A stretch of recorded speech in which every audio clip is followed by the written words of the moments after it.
Welcome to ఓహో talkies. మరి తెలంగాణ రాష్ట్రంలో మరి కాంగ్రెస్ అధికారంలోకి రాకముందు టీఆర్ఎస్ పార్టీ ఎంత బలమైన పార్టీనో అందరికీ తెలిసిన విషయమే. మరి కేసీఆర్ నాయకత్వంలో అప్పుడున్న టీఆర్ఎస్ ప్రభుత్వం, ప్రస్తుతం బీఆర్ఎస్ ఏదైతే పార్టీ ఉందో అనేక విజయాలను సాధించింది. తెలంగాణ రాష్ట్రంలో కూడా అనేక అభివృద్ధి కార్యక్రమాలను చేపట్టింది, అనేక పథకాలను ప్రవేశపెట్టి ప్రజల మన్ననలను పొందింది. అయితే సుదీర్ఘంగా 10 సంవత్సరాలు పరిపాలించిన తర్వాత మరి తెలంగాణ ప్రజలు కొంత మార్పునైతే కోరుకోవడం జరిగింది. ఈ మార్పులో భాగంగానే మరి తెలంగాణ ప్రజలు కాంగ్రెస్ పార్టీకి పట్టం కట్టడం జరిగింది. మరి కాంగ్రెస్ ఏర్పడిన తర్వాత మరి కాంగ్రెస్ ముఖ్యమంత్రి, తెలంగాణ ముఖ్యమంత్రి రేవంత్ రెడ్డి మరి తనదైన శైలిలో మరి పరిపాలన కొనసాగిస్తున్నాడు. అదేవిధంగా ప్రధాన ప్రతిపక్ష పార్టీ అయిన బీఆర్ఎస్కు దెబ్బ మీద దెబ్బ కొడుతూ కునుకు కూడా లేకుండా చేస్తున్నాడు. మరి కాంగ్రెస్ ప్రభుత్వం ఏర్పడిన తర్వాత మొదటి నెలల్లో కొంత నిదానంగా, కొంత నెమ్మదిగా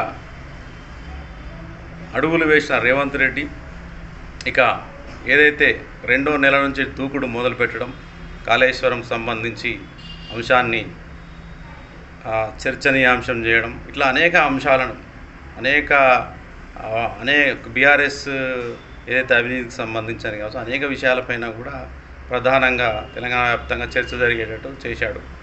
ఇక ప్రస్తుతం తీసుకున్నట్టయితే లోక్సభ ఎన్నికలు ఉన్నాయి కాబట్టి మరి బీఆర్ఎస్ నుంచి అనేక మంది నాయకులను కాంగ్రెస్ పార్టీలోకి వచ్చే విధంగా మరి ఆపరేషన్ ఆకర్ష అయితే మరి కొనసాగుతూ ఉంది. ఇప్పటికే చాలామంది నాయకులు, బొంతు రామ్మోహన్ కావచ్చు, శోభా శ్రీలతారెడ్డి కావచ్చు, పసునూరి దయాకర్ కావచ్చు, పి రాములు కావచ్చు, బీబీ పాటిల్ కావచ్చు, ఇట్లా చాలామంది నాయకులు మరి కాంగ్రెస్ అటు బీజేపీలో చేరుతూ ఉన్నారు. ఇక కాంగ్రెస్కి అయితే దెబ్బ మీద దెబ్బ పడుతూ ఉంది.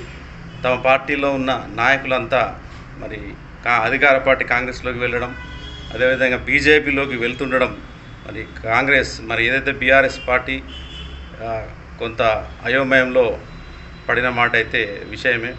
ఇక నిన్న మొన్న చూసినట్లయితే మనకు కాంగ్రెస్లో ఒకప్పుడు సీనియర్ నాయకుడు ఆసిఫ్ నగర్ నుంచి ఎమ్మెల్యేగా పనిచేశాడు.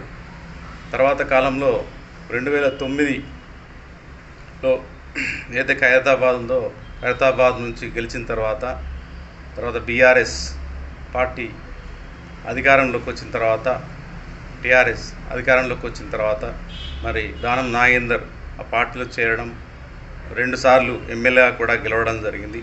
కాంగ్రెస్ ఏదైతే వైఎస్ రాజశేఖర రెడ్డి హయాంలో కూడా మంత్రిగా కూడా పనిచేయడం జరిగింది.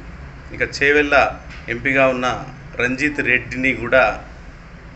రెడ్డి కూడా మరి దానం నాగేందర్తో కలిసి మరి సీఎం రేవంత్ రెడ్డిని కలవడం, కండువా కప్పుకోవడం కూడా జరిగిపోయాయి.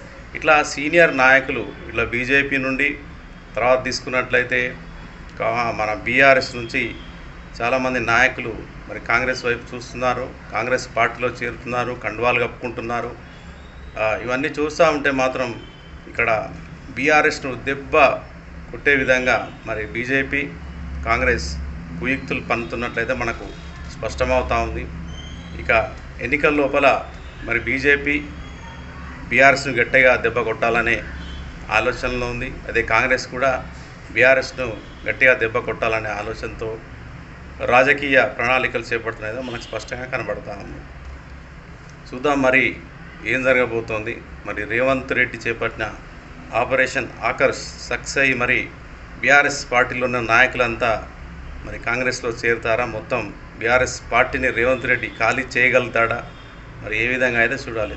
ముఖ్యంగా ఏ నాయకుడైనా వారి యొక్క ఆర్థిక ప్రయోజనాలు, వ్యక్తిగత ప్రయోజనాలు, వ్యాపారాలు కావచ్చు, తర్వాత ఎమ్మెల్యేగా గెలిచిన అభ్యర్థులు వారి యొక్క నియోజకవర్గాల్లో పెండింగ్ పనులను పూర్తి చేసుకోవడానికి అధికార పార్టీలోకి వెళ్ళాలని కూడా కోరుకుంటారు. మరి ఈ దశలో మరి కాంగ్రెస్ పార్టీలోకి అయితే వెళ్ళడం జరుగుతూ ఉంది. అనేక పరిణామాలు కూడా మరి తెలంగాణ రాష్ట్రంలో